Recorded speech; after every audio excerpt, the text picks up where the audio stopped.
El Tahuantinsuyo fue el imperio más grande de toda la América precolombina. Un imperio que tuvo una gran extensión, logrando abarcar el territorio de muchos países y formar una historia que maravilla al mundo de hoy en día. Pero para lograr todo eso fue necesaria una buena planificación, para que así se haya logrado mantener este gran imperio. El día de hoy conoceremos sobre la organización política, social y económica del Tahuantinsuyo. La organización social. En el primer lugar de la organización social se encontraba el Inca, sucesivamente la nobleza, el pueblo, los mitimaes y los yanaconas.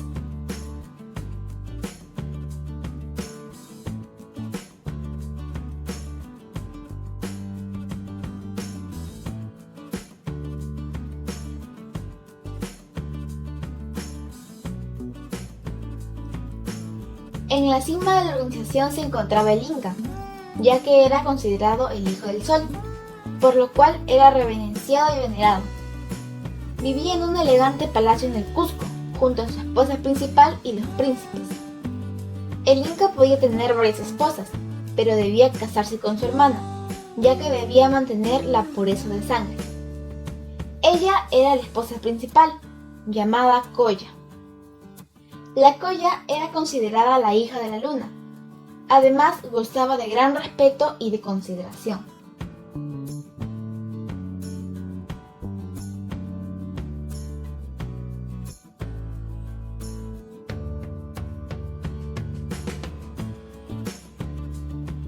El Inca, la Colla y el Auqui formaban parte de la realeza.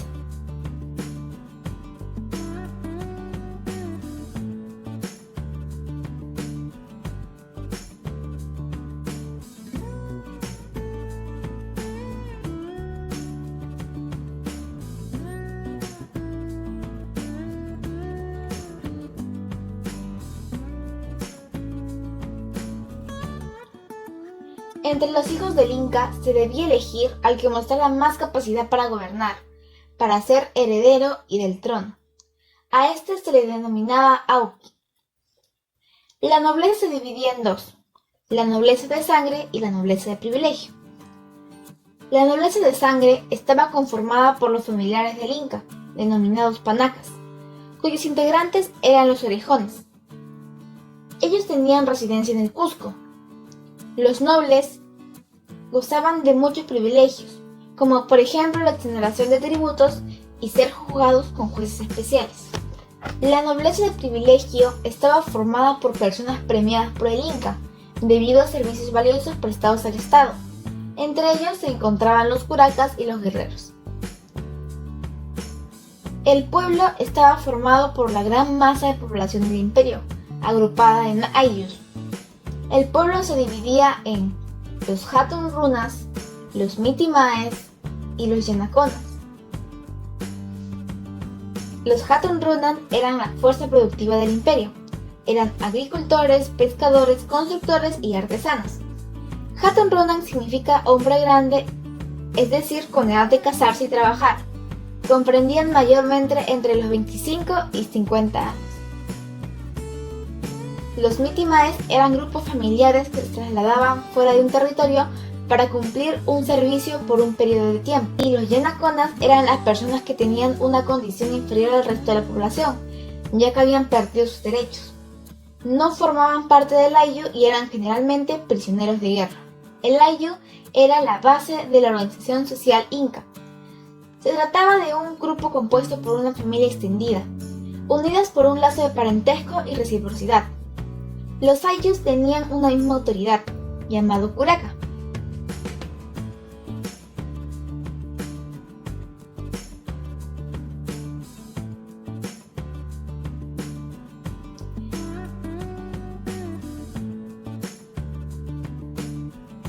El ayllu se encargaba de la agricultura, pescadería, construcción y la cerámica.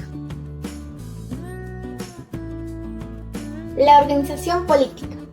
La organización política fue monárquica, absolutista y teocrática. El poder estaba centrado en el Inca, a quien se le consideraba de origen divino, y el derecho de gobernar se tenía por herencia. El Inca era el soberano del Tahuantinsuyo. Su poder era absoluto, y gobernó para el beneficio popular. El soberano inca residía en la imperial ciudad del Cusco, un lujoso palacio de piedra rodeado de numerosa y brillante corte, y para conocer acerca de las necesidades de su pueblo, recorría los territorios del imperio en una litera de oro, custodiado siempre por una numerosa escolta, siendo su paso reverenciado ya que era una divinidad. El Lauqui era el príncipe heredero, que antes de suceder a su padre, aprendía los conocimientos necesarios para gobernar acertadamente, y en muchas oportunidades secundó al Inca en la dirección del imperio, convirtiéndose así en co-reinante o co-gobernante. El Consejo Imperial se encargaba de asesorar y aconsejar al monarca para perfeccionar el proceso de administración del imperio. Estaba conformado por los jefes de cada uno de los suyos. El Apunchik estaba encargado de mantener el orden en el interior del territorio, y habitaba en una fortaleza y era nombrado entre los guerreros más valientes para ser un buen gobernador, ya que tenía atribuciones políticas y militares.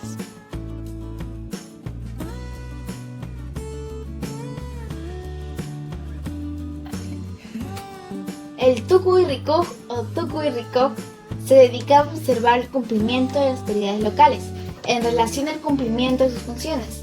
Su nombre significa el que todo lo ve. Tenían amplio poder para imponer tributos y aplicar sanciones. Generalmente viajaban de incógnitos. El curaca desempeñaba funciones de jefes de ayllu. Su obligación era velar por el orden, trabajo, producción y personal de servicio militar. A cambio de ello, habitaba en un pequeño palacete. Disponía de un permiso para visitar al Inca y tener como esposa una haya.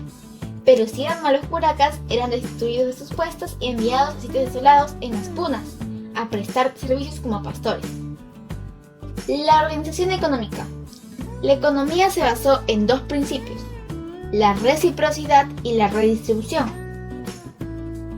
La reciprocidad se refiere a la mutua prestación de ayuda entre los miembros de la comunidad.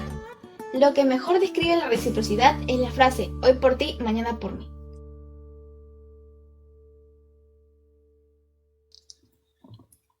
La redistribución consistía en el reparto de los excedentes de la producción entre los ayllus, o sea, entre las familias. El Aini fue el trabajo recíproco entre los miembros del ayllu.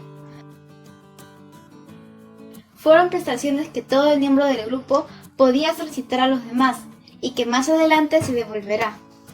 Normalmente se asociaron al cultivo de tierra, cuidado del ganado y techado de casas. El siguiente sistema fue la minca, el cual consistía en el trabajo colectivo para el beneficio de la comunidad, además de labores en las tierras del Inca. Un ejemplo es la construcción de un puente donde podrán participar todos los miembros de la comunidad, trabajo obligatorio por turnos a favor del Estado imperial. Mediante este sistema se construían fortalezas, templos, caminos y puentes. La agricultura fue la principal actividad económica del Tahuantinsuyo, que se intensificó gracias a la mejora de la tecnología que fue heredada de las culturas pre-incas. Sus principales cultivos fueron el maíz y la papa. En el incanato no hubo actividad comercial propiamente dicha, en razón de que el ideal del Estado era cada región, que cada pueblo, que cada ayllu, que cada familia se autoabasteciera, es decir, que produjera o fabricara todo aquello que diariamente necesitaba. Se afirma que hubo comercio interior, mediante ferias, pero que estas eran de poca actividad mercantil. En cambio, el comercio internacional parece que fue practicado por los pueblos del norte, por ejemplo los mochicas, los chimús, los tayanes, etc., con algunos lugares de Ecuador, Colombia hasta Panamá, en búsqueda de esmeraldas, perlas, conchas, etc.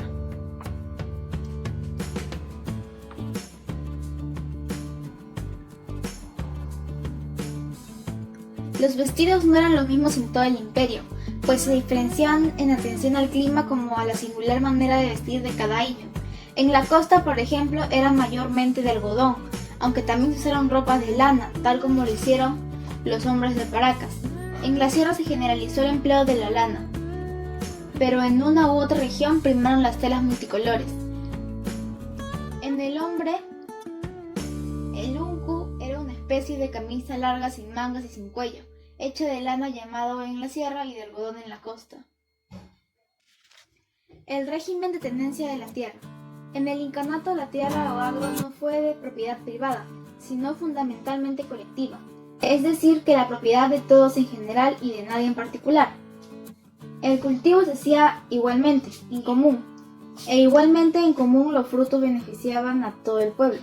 Las tierras, el ganado, entre otros, pertenecían al Estado, pero no a un Estado prepotente que explotaba dichas riquezas en el beneficio de unos pocos solamente, sino en provecho de las mayorías del pueblo. El régimen agrario fue pues comunitario, es decir, colectivo. Las tierras se distribuían en tierras del sol, las tierras del Inca o las tierras del pueblo o de la comunidad. Las tierras del sol eran aquellas tierras cuyos frutos estaban destinados a la manutención de los sacerdotes y de las vírgenes del sol, como también para servir de ofrenda a sus dioses. Las tierras del Inca eran tierras del Estado, cuya producción se distribuía entre el Inca, la nobleza y los altos funcionarios. Los sobrantes eran almacenados como reserva para las inesperadas necesidades de la población.